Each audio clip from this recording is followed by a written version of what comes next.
Lecture du livre des Actes des Apôtres, chapitre 9, versets 1 à 20. En ces jours-là, Saul était toujours animé d'une rage meurtrière contre les disciples du Seigneur. Il alla trouver le grand prêtre et lui demanda des lettres pour les synagogues de Damas, afin que, s'il trouvait des hommes et des femmes qui suivaient le chemin du Seigneur, il les amène enchaînés à Jérusalem. Comme il était en route et approchait de Damas, soudain, une lumière venant du ciel enveloppa de sa clarté. Il fut précipité à terre. On entendit une voix qui lui disait « Saul, Saul, pourquoi me persécuter? Qui es-tu, Seigneur ?» La voix répondit « Je suis Jésus, celui que tu persécutes.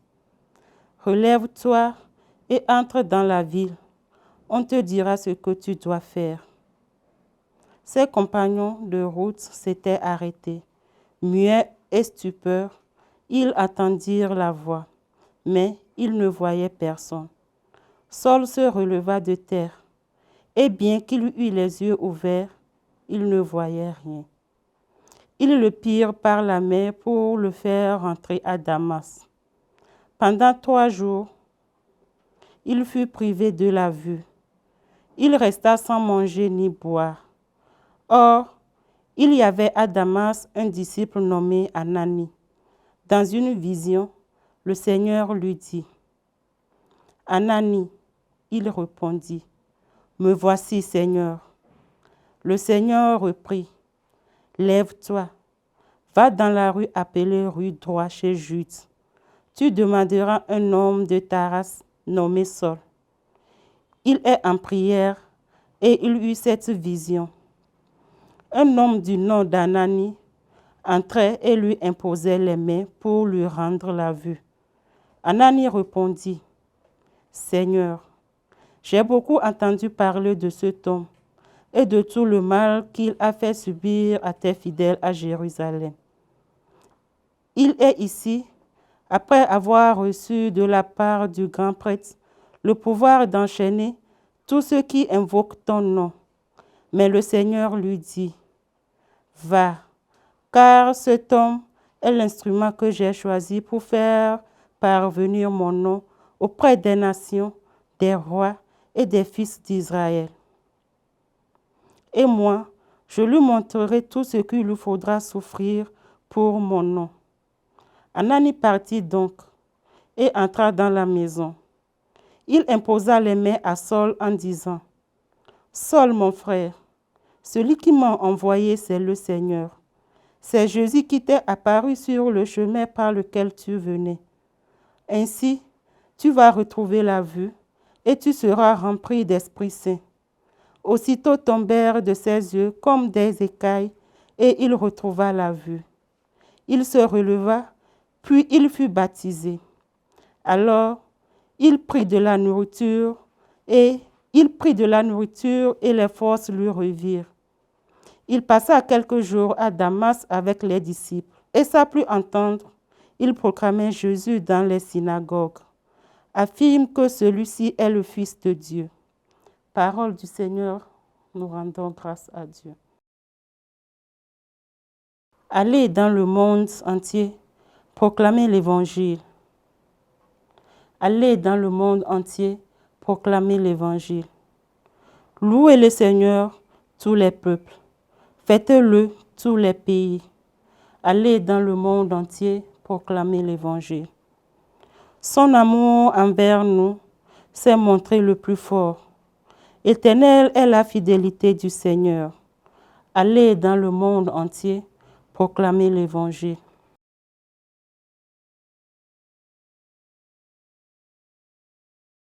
Acclamation.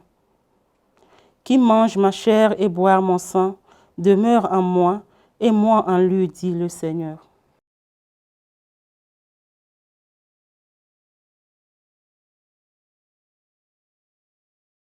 Bien-aimés dans le Christ, nous sommes aujourd'hui vendredi 9 mai. Et la parole de Dieu que nous est proposée est extrait de l'évangile de Jean chapitre 6, versets 52 à 59. Et nous lisons. En ce temps-là, les Juifs se querellaient entre eux. Comment celui-là peut-il nous donner sa chair à manger? Jésus leur dit alors, Amen, amen, je vous le dis, si vous ne mangez pas la chair du Fils de l'homme et si vous ne buvez pas son sang, vous n'avez pas la vie en vous. Celui qui mange ma chair et boit mon sang a la vie éternelle, et moi je le ressusciterai au dernier jour. En effet, ma chair est la vraie nourriture, et mon sang est la vraie boisson. Celui qui mange ma chair et boit mon sang demeure en moi, et moi je demeure en lui. De même que le Père qui est vivant m'a envoyé, et que moi je vis par le Père. De même, celui qui me mange, lui aussi vivra par moi. Tel est le pain qui est descendu du ciel. Il n'est pas comme celui que les pères ont mangé. Eux, ils sont morts. Celui qui mange ce pain vivra éternellement. Voilà ce que Jésus a dit alors qu'il enseignait à la synagogue de Capharnaüm. Acclamons la parole de Dieu. Louange à toi, Seigneur Jésus.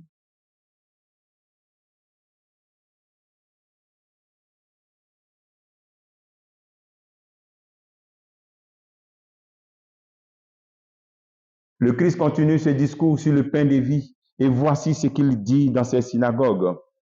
Tu entends pain, pain, manger, manger, vie éternelle. Ça doit créer quelque chose en toi. Soit changer ta manière de prendre le corps du Christ, ou bien même, soit courir pour restaurer ta vie et prendre le corps du Christ. Et dire au fond de toi, il faut que j'arrête de manger dans la poubelle, mais je veux manger à la table de mon Père, à la table de mon Père qui t'appelle et tu entends pain, pain, pain, depuis ces semaines-là. C'est pour ça. Rentre dans cette décision. Et voici que le Christ, dans ce discours sur le pain de vie, les gens ne comprennent pas. Comme souvent, nous aussi ne comprenons pas. Mais nous devons faire des actes de foi. Et puis faire l'expérience du corps du Christ, vraiment présent dans l'Eucharistie. Et faire l'expérience du Christ dans sa parole. Ils disent, comment celui-là peut-il nous donner sa chair en nourriture? Une réaction. C'est une réaction pas pour essayer de comprendre mieux et adhérer, mais c'est une réaction un peu de rejet. Mais Jésus continue. Malgré ce sentiment de rejet, il continue de donner l'intégralité de son message et même l'intégrité de ce message. Il partage cela. Il ne change pas le contenu de son message, quelle que soit la réaction des gens. Toi aussi, comme chrétien, ne change pas le contenu de ta vie ou le contenu de ta parole parce que les gens ne veulent pas entendre cela. Ce qui est la vérité, on le dit. Le Christ est resté dans l'intégralité de son message, malgré la dureté du message et malgré le fait que les gens ne comprenaient pas. Il est resté fidèle. Certains appellent aussi à ne pas diluer le message de Dieu, la parole de Dieu. Souvent, on est tenté de diluer parce qu'on est en face des gens ou bien parce que, voilà, on ne doit pas diluer la parole de Dieu. Elle doit être proclamée dans son intégralité. Voici, on ne doit pas diluer cette parole de Dieu. Il y a aussi souvent cette tentation de vouloir diluer les normes dans l'Église. Lorsqu'on on se donne des normes pour pouvoir mieux vivre cette présence du Christ, souvent on veut diminuer. Voilà. C'est un appel à ne pas atténuer ou bien diluer les exigences du message du Christ, mais à les donner dans son intégralité. On entend souvent, le Christ nous dit, ton corps est le temple du Christ. Mais toi, tu n'accueilles pas cette parole. Mais comment mon corps va être le temple du Christ? Tu veux faire de ton corps l'horreur. Ton corps est le temple de l'Esprit Saint. Mais tu fais de ton corps, qu'on appelle ça, l'horreur de l'Esprit Saint. L'Esprit Saint fuit ton corps. Parce que tu n'entretiens pas le corps qui est ton âme. Tu entends la parole de Dieu qui dit, aimez vos ennemis, faites du bien à ceux qui vous persécutent. Tu dis, ah vraiment, ça c'est pas un message possible pour nous aujourd'hui. Le Christ était Dieu, mais le Christ il rend possible cette capacité que tu as de pardonner par l'Esprit Saint qui te donne. Voilà. Ou bien souvent, dans les normes de l'Église, c'était dit non, il faut qu'on réduise le temps de la catéchèse, c'est trop long, c'est trop long. On oublie que c'est un moment d'intimité, de connaissance du Christ. De connaissance du Christ, ce n'est pas école. Ou bien, quand on dit école de mariage, non, 6 mois c'est trop long, 3 mois c'est trop long, on n'a qu'à donner 2 semaines, on s'aime déjà. On veut toujours ramener la parole de Dieu, ramener les ordres, les normes qui nous aident à vivre cette parole de Dieu. On veut ramener ça à notre mesure. Diluer la parole de Dieu. Gardons l'intégralité de la parole de Dieu et accueillons-la dans son intégrité. Seigneur, apprends-moi à accueillir ta parole. Et le Seigneur nous dit, pour vivre vraiment, il faut demeurer en lui. Celui qui mange ma chair et boit mon sang, celui-là demeure en moi. Demeurer dans le Christ. C'est-à-dire faire notre demeure dans le Christ. Et laisser le Christ faire sa demeure dans notre vie. C'est beau, hein? Demandons au Seigneur cette grâce au cours de ces journées, que nous puissions faire de notre vie une demeure préférée du Christ. Le travail que tu veux faire en ce jour, est-ce que tu crois que c'est possible d'appliquer la parole de Dieu sans la diluer, sans la diminuer ou sans la réduire? Que le Seigneur te bénisse au nom du Père et du Fils et du Saint-Esprit. Amen. La SMA Togo TV vous propose dès à présent ses services de reportage photo, vidéo pour vos différents événements. Mariage, anniversaire, concerts, conférences et même les veillées funèbres. Et ceci en soutien à la mission de l'évangélisation. Contactez-nous au numéro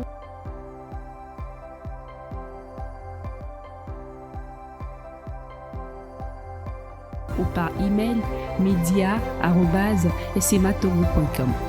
SMA Togo TV, la première chaîne missionnaire.